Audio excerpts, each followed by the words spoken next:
lumière très crue, mais pas directe. C'est pas du tout ce que ça va donner. Attends. Tu te souviens alors, ouais, un conte de qui? Petit peu d'eau.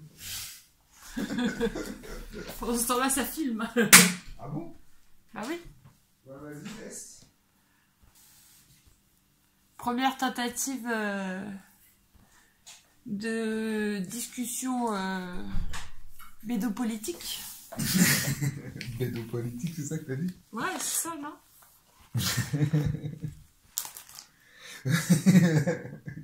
C'est très proche, oui.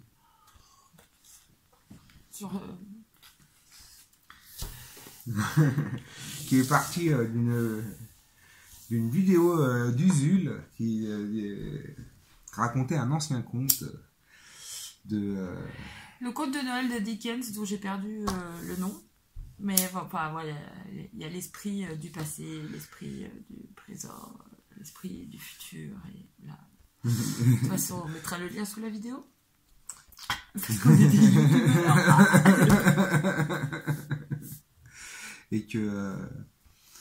et donc la discussion c'était sur un financier enfin un homme qui aime beaucoup la finance et les entreprises, un entrepreneur avisé à 2 balles, mais on l'a bon bref, le fantôme du passé, du présent, bon bah c'est l'entreprise, il est à donf, mais bon ça marche pas très bien.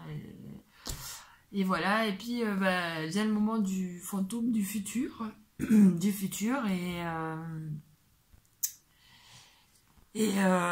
là en fait c'est la guerre entre l'Allemagne et la France, et puis bon bah les entrepreneurs croient à donf en l'Allemagne et que Merkel va les sauver. Et puis bah la France, les Français, bah c'est une résistance socialo-communiste gauchiste. Mais dans un monde totalement gauchisé, hein. Et, ça m'a rappelé au fur et à mesure de la vidéo deux interviews de philosophes et d'économistes, Bernard Friot et André Gorz. Alors, on va y aller petit à petit. Voilà. On va y aller petit à petit. Il y avait un moment dans la vidéo où un des gars qui était pro-entrepreneur, qui disait oui, il faut payer la dette, car sinon comment on va faire pour emprunter dans les marchés boursiers, mais ces gauchos, ils sont vraiment dangereux. Et ça m'a rappelé une vidéo de Bernard Friot où il nous faisait un petit cours universitaire sur la financière, le monde financier, un peu les emprunts et les dettes, quoi. Et comme quoi, en fait, quand on emprunte, jamais de la vie, on emprunte sur ce qu'on a produit nous. Tout ce qu'on a économisé, c'est juste des chiffres dans un ordinateur, et surtout, jamais de la vie, la banque, elle va garder dans un coffre ton argent, quoi. Tout ce que tu empruntes, au fait, d'après Bernard Friot, on l'emprunte sur ce qui est la production à venir. Et donc la production à venir, vu qu'elle n'est pas encore faite, je ne comprenais pas pourquoi on paierait des intérêts sur quelque chose qui n'est pas encore fabriqué.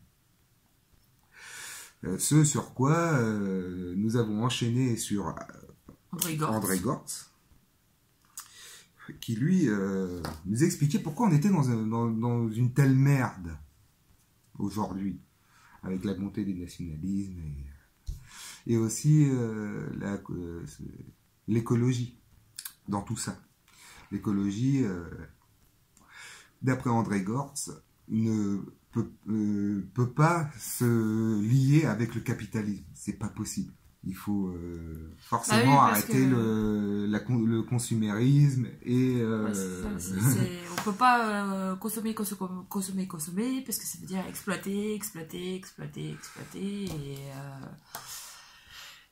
Et surtout détruire la nature, parce on peut même pas créer d'électricité renouvelable sans pourrir la nature, par exemple. Même si on met des panneaux photovoltaïques, ce sera fabriqué avec des matériaux qu'on aura pris dans la nature et en plus pas forcément super naturel quoi ce qu'il y a dedans.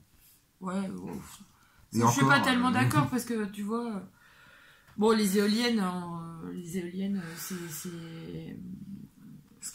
moche, mais ce qu'il y a de bien avec les éoliennes, c'est qu'elles prennent pas beaucoup de place. C'est un poteau finalement avec des hélices.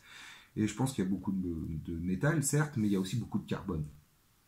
Le carbone, c'est ce qu'il y a de plus abondant sur notre planète. Regarde, à l'époque des moulins à vent, c'était du bois et du tissu. Hein, donc tu vois, on peut le produire de manière assez propre, je pense. Bah, disons que c'est des produits qui, en tout cas, donc, tu vois, ne perturbe pas l'environnement, même si on le prélève. Quoi. Le bois, bon, ça va. Ouais, c'est renouvelable, quoi. C'est renouvelable. Mais bon, oui, c'est vrai que l'écologie... bon, bah, bref, on digresse, mais... Bah, c'était... Ouais. Mais oui, c'est vrai, pour en revenir au sujet, c'est que... On peut pas concilier capitalisme et écologie, quoi. C'est ça. C'est vraiment la pierre angulaire, en fait. Et il a aussi parlé par rapport à la jeunesse, on va dire, ou même... je pense c'est même pas la jeunesse, en fait. On peut plus dire développement durable. Parce que le développement durable, ça englobe tout, ça englobe côté social, côté écolo... c'est tous ces facteurs-là. Là, je voulais en revenir, c'était sur le côté social, tu sais, avec les syndicats. Ouais. Les syndicats qui ne font que protéger, au fait, aujourd'hui, les travailleurs, quoi, au fait. Ils servent que à ça. Et ce que tu disais, c'est que, les syndicats, aujourd'hui, ils sont plus dans l'attaque, ils veulent plus... Enfin... Ils sont sur la défensive, puisqu'ils font que protéger les anciens acquis. Et on n'en acquiert pas tellement de nouveaux. Et ne pas avoir de situation de travail encore pire. Alors que des syndicats, par exemple citoyens, eux n'existent pas pour l'instant. C'est plutôt quelque chose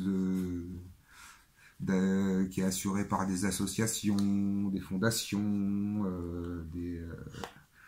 des structures qui ne sont pas forcément militantes. Que le syndicat... Lui, il est plutôt dans une action forcément à un moment militante, quoi. Ouais, mais non, je suis pas d'accord parce que les assos, on peut pas dire que les assos elles sont pas militantes parce que il y a des assos qui sont militantes. Regarde L214, ils militent pour les droits des animaux, etc. Il y a des assos qui sont militantes. Mais en revanche, ce qu'on disait, c'était que ce qui manque, oui, c'est du lobby. C'est aujourd'hui ce qu'on n'a pas, c'est le lobby. Et ce que les grandes sociétés font, elles font beaucoup de lobby. Et on voit que, par exemple, L214, ils sont dans le militantisme et puis ils participent au développement du végétarisme, du véganisme, etc. Ça commence à rentrer un peu dans les mœurs, l'histoire de manger moins de viande. Même si ça a fait une très grande polémique. Hein. Mais c'est une autre histoire, mais au moins, tu vois, on peut manger... Enfin, avant de parler de végétarisme, etc., on peut au moins un peu mieux traiter les animaux, quoi. Ouais, c'est ce que j'allais dire. Ouais. En fait, ce qu'il faut, c'est rassembler le plus de monde dans une même idée, au fait. Par exemple, on peut ne pas forcément vouloir adhérer au véganisme et à certains régimes alimentaires, même, végétariens et tout ça, tout en faisant en sorte que les animaux soient bien traités, quoi. Oui, c'est ça. Tu peux te retrouver. C'est pas génial, on tue toujours des animaux, hein. Il n'y a pas de souci là-dessus. Non, On non, est d'accord. Oui, c'est pas le fond du débat, mais de toute façon, je pense que dans la première étape, c'est arrêtons quand même de les traiter comme ça, quoi. Les poules, les conditions. Enfin, tous les animaux. Et les femmes. Non, mais oui, même les femmes, faut arrêter de les traiter comme ça. Mais bon, au moins, tu vois, si c'est un mouvement populaire, quand on dit c'est pas bien de traiter les femmes comme ça, au moins, on sait que on va dans le bon sens, tu vois. Donc après, ce seront les animaux. Après, ce sera la nature, etc., etc., quoi. Alors après, moi, ce que je veux dire, c'est que c'est pas dans un parti politique, tu vois. Par exemple, protéger les abeilles, oui, c'est pas un truc de gauche ou de droite et tout ça, c'est quelque chose de social. Oui. Donc là, le syndicat, il peut dire, bon, les gars, on se mobilise et on y va. Mais surtout, ce qu'il faut, si tu as un syndicat, c'est un moyen de pression. Le lobby. On en revient au lobby. Après, voilà, il y a des trucs qu'on utilise comme les pétitions, les boycotts, on fait aussi des manifs, hein, mais bon, ça c'est plus les anciens syndicats, on va dire. Mais en tout cas, on est d'accord pour dire faut taper au portefeuille quand même un peu plus. C'est ça. On est d'accord pour dire que la pétition, à part la libération d'Abdel Chemoul, Et puis le but, c'est pas forcément de faire bouger le gouvernement, c'est de faire bouger les masses, au fait. Ouais, il faut. C'est ça, faut du lobby, et puis le seul pouvoir qui nous reste dans cette société capitaliste, on a vu que le vote, ce n'est plus un pouvoir, puisque ça n'a plus de sens, mais c'est la carte bleue. Ça, le dernier bastion militant qui nous reste, c'est la carte bleue. Hein. Ouais. Avant que ça disparaisse, hein, parce que les téléphones font très bien le boulot. Mais oui. Non, mais quand je dis la carte bleue, voilà, c'est l'argent, c'est le pouvoir du porte-monnaie. Et puis, du coup, on reparlait on en est venu à parler de l'exemple de 1336. Faut tout expliquer là sur le 1336. C'est pour ça que j'allais tout le monde ne connaît pas. Donc 1336, c'est du thé, des tisanes. Et cette marque, c'est une marque qui est le symbole d'une lutte. Il y avait une seule usine Lipton en France, à Gémenos, et puis Unilever, le groupe qui possède Lipton, un jour a dit bouf, on va délocaliser, on s'en bat les couilles. On va faire du thé moins cher. Et puis les ouvriers, ils se sont pas laissés faire. Ils ont pas laissé leur usine se fermer. Ils ont racheté ils ont créé une coopérative, Scopti. Ils ont eu un bon petit procès avec Lipton qu'ils ont gagné. Voilà. Ils ont dû aller aux États-Unis pour pouvoir les attaquer parce que malheureusement c'est là-bas qu'est le siège. Tout le détail est sur leur site. Tapez 1336 sur Google. Et 1336, c'est le nombre de jours qui a duré la lutte. Donc voilà, et donc on parlait de cet exemple-là, de 1336, et nous, comme on est des gauchos, maintenant, notre thé, on achète du 1336, parce qu'on sait que ça rémunère ces gens-là, en fait. L'argent, il va... dans leur porte-monnaie, ça leur permet de faire vivre leur outil de travail. Et puis le plus important, c'est que ça n'a pas laissé la place, cette lutte sociale, elle n'a pas laissé la place au vide. On ne s'est pas retrouvé à devoir acheter du thé Lipton fabriqué on ne sait où, dans on ne sait pas trop quelles conditions de travail. Les mecs, ils ont repris l'usine et puis ils ont occupé le terrain. que la nature a horreur du vide. Et donc, ben, ça aussi, ça fait partie du lobby. Et c'est là qu'on se rend compte aussi que ben, les gens, ils sont... Le lobby dont tu voulais parler, c'est le lobby social qu'on veut lancer avec un syndicat, par exemple. Le lobby du porte-monnaie. Le lobby du porte-monnaie, voilà. C'est une usine qui doit fermer, elle n'est pas forcément rachetable par l'État, hein, mais elle peut être, en tout cas, l'État ou même en fait, les finances, en gros, peuvent favoriser ce genre d'action, quoi. De toute façon, l'État aujourd'hui, ça marche plus. Ça marche plus. Plus personne veut de nationalisation. L'État lui-même, il se débarrasse d'un peu tout. Il se débarrasse de plus en plus des services publics. Il s'est débarrassé de la SNCF, de la Poste. Mais enfin, même s'il a des actions, c'est plus lui qui est majoritaire. Mais par contre, il peut aider. Il peut aider à ce que des gens normaux, enfin des lambda, des gens lambda, on va dire, comme nous, comme vous, comme ceux qui voulaient racheter leur usine, hein, ou pourquoi on leur payerait des allocs alors qu'ils peuvent racheter leurs usines, quoi. C'est pareil, quoi. Surtout que ça va rapporter plus tard. C'est un investissement. Donc c'est ce genre de choses que l'État est quand même capable de faire. S'il y a quand même du monde derrière qui met la pression. et si l'État ou le système en gros n'est pas capable de faire en sorte que ce que les gens sur place veulent, ben, ça sert à rien, au fait. S'ils sont incapables d'empêcher une usine de partir. Le système ne sert à rien. C'est un peu ça aussi. Bah, en fait, le problème du système, c'est qu'il est hyper centralisé. Aujourd'hui, tout le monde... enfin, personne veut perdre du côté social. Je veux dire, la sécu, tout le monde est content que la sécurité sociale existe.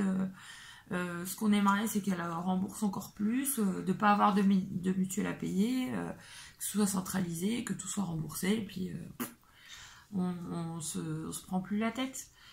Mais je pense que les gens ne veulent plus d'État parce que ils savent pas où vont leurs impôts. Enfin, c'est tous très bien que ça va à l'école du coin pour faire les routes, mais comme on disait, c'est que on paye de plus. Enfin, les gens ont l'impression qu'on paye de plus en plus d'impôts, que ça augmente sans cesse. Et c'est enfin en tout cas l'idée qu'on se fait, d'après les gens qu'on croise, avec qui on a parlé, parce que bon, évidemment on n'a pas fait les médias, on n'a pas fait de statistiques non plus, non, pour savoir ça, quoi. C'est une discussion de comptoir là, quoi. C'est Philo Bédo, voilà. C'est Philo Bédo, on vous rappelle. Cliquez sur le lien. Ah oui, en fait, on va mettre en lien Bernard Friot et tout ce dont on et parle. André Gortz. Au moins ça, puis après, ouais, peut-être d'autres liens. Si on publie la vidéo et qu'en plus quelqu'un nous demande... Si ça filme actuellement, parce qu'on ne sait pas. On sait même pas si la mémoire elle tient, là. Hein. Oui, on va juste terminer sur cette idée, c'est que... Pour vérifier si la caméra... Au moins... oui, voilà, les gens, ils veulent plus trop d'État parce que ce soit les gens, les citoyens lambda ou l'entreprise, tout le monde dit, oh là là, bah, les impôts, ça augmente, oh là là, cette année, bah, je paye encore plus d'impôts. Et pour eux, ils ont l'impression que ça va dans une boîte noire et ils veulent... Et qu'on a de moins en moins de services, en fait, que... on sait pas trop, on paye de plus en plus, enfin on a l'impression de payer de plus en plus et d'en bénéficier de moins en moins. Et en plus, je pense qu'avec un syndicat, on pourrait être nombreux à se rendre compte qu'on vive la même chose. Un peu comme dans un syndicat de défenseurs de travailleurs, en fait. Bah, et puis bon, moi j'ai l'impression que les médias nous opposent aussi, cherchent à nous opposer. Les entreprises veulent plus trop cotiser pour payer le chômeur profiteur. Les gens en ont marre des grèves. Voilà, les gens en ont marre des grèves parce que c'est plus la grande grève où on arrête le pays pour essayer d'avoir quelque chose. C'est la petite grévounette qui fait chier dans un petit coin. C'est vrai. Mais c'est ça, regarde. Ah, mon train, il est pas là. Mais ça fait chier. Mais moi aussi, je dis que ça me fait chier. C'est la petite grévounette qui fait chier, puis qui fait chier en plus pas la bonne personne. Parce que moi, j'y peux rien quand... sur mon RER. En plus, on est d'accord avec eux. Oui, c'est ça, je suis d'accord avec eux. J'ai envie de leur dire pourquoi vous me faites chier, moi. C'est pas moi. Moi, je peux rien pour vous, les gars. D'où l'importance du lobby, mais pas la pétition, le boycott. On voit bien que ça sert pas tant que c'est pas hyper massif, quoi.